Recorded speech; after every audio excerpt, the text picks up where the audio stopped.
मित्रांनो, 2026मध्ये पश्चिम बंगालमध्ये झालेल्या विधानसभा निवडणुकीचा रिझल्ट ऐकल्यानंतर ममता बॅनर्जीच्या पायाखालची जमीन सरकली.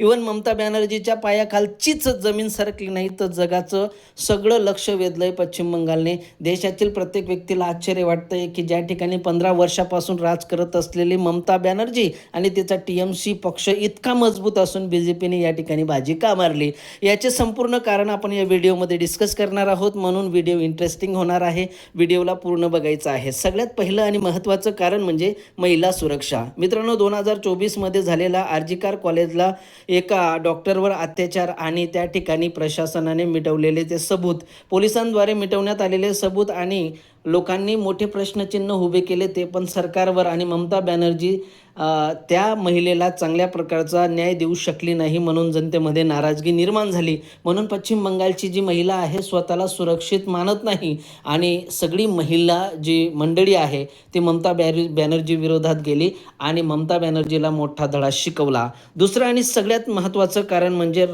भ्रष्टाचार. मित्रांनो, पश्चिम बंगालमध्ये भ्रष्टाचारची सीमा पूर्णपणे ओलांडली गेली होती. त्या ठिकाणी शिक्षक भरती असेल किंवा कट मनी सारखे भ्रष्टाचार चालायचे. एखाद्या शिक्षकाला एखाद्या शाळेमध्ये शिक्षक बनायचं असेल तर त्याच्याकडनं जबरदस्त पैसा लाटला जायचा. इव्हन कोणत्याही योजनेमध्ये कोणत्याही व्यक्तीला लाभ मिळवायचा असेल तर त्या ठिकाणी कट मनी म्हणजे पैसा द्यावा लागायचा, तरच त्या योजनेचा लाभ त्याला मिळायचा. याच्यामध्ये राजकारणी आणि प्रशासकीय लोकसुद्धा सामील असायचे आणि हे सगळं बघून लोक त्याला कंटाळून गेले. आणि हे सगळं बघता बघता लोकांना इतका कंटाळा आला आणि अविश्वास सरकार विरोधात निर्माण झाला, त्यांनी अक्षरशः BJPला मतदान ठोकलं आणि BJP आज बहुमतांनी पुढे आहे. तिसरं आणि सगळ्यात महत्त्वाचं कारण शुवेंदू अधिकारी, जे आता प्रमुख नेते मानले जातात BJPचे, ज्यांच्यामुळे BJP पक्ष एवढा मोठा पश्चिम बंगालमध्ये झाला, त्यांनी ग्राउंड लेवलला जबरदस्त काम केलं आहे. ममता बॅनर्जीच्या कोणत्या कोणत्या चुका आहेत त्यांच्या नसा त्यांनी ओळखल्या आणि त्याच्यावर काम करायला सुरुवात केली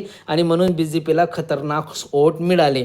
चौथं आणि सगळ्यात महत्त्वाचं कारण म्हणजे प्रबळ हिंदू ध्रुवीकरण. मित्रांनो, या ठिकाणी 30% मुस्लिम समुदाय आहे आणि 70% हिंदू वोटर्स आहेत. परंतु BJPने असा काही प्रचार केला जे हिंदू वोटर्सला लागलं आणि हिंदू वोटर्स पूर्ण टर्न झाला आणि त्याच्यामुळे BJPला बहुमत मिळालं. पाचवं आणि सगळ्यात महत्त्वाचं सिंडिकेट राजाची दहशत. म्हणजे या ठिकाणी सिंडिकेट राज होतं. म्हणजे TMCचे जे गुंडे नेते होते ते अक्षरशः सामान्य जनतेला त्रस्त करायचे. इव्हन एखाद्या व्यक्तीला घर बांधायचं आहे त्याच्याकडनं सुद्धा वसुली केली जायची. सामान्य जनतेला मोठ्या प्रमाणावर त्रास दिला जायचा आणि हे सिंडिकेट राज त्या ठिकाणावर उखाळून फेकायचं होतं, म्हणून BJPला जबरदस्त वोटिंग मिळाली. सहावं आणि सगळ्यात महत्त्वाचं कारण म्हणजे रोजगाराची भीषण समस्या. मित्रांनो, पश्चिम बंगाल हे सगळ्यात मोठं राज्य असलं तरी या ठिकाणी रोजगार मात्र उपलब्ध नाही.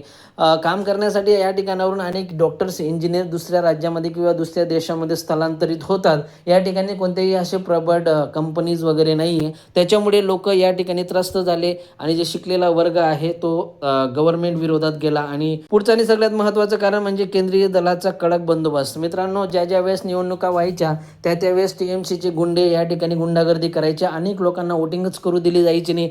जे त्यांचे वोटर्स होते त्यांनाच वोटिंग करण्याचा ते अधिकार द्यायचे.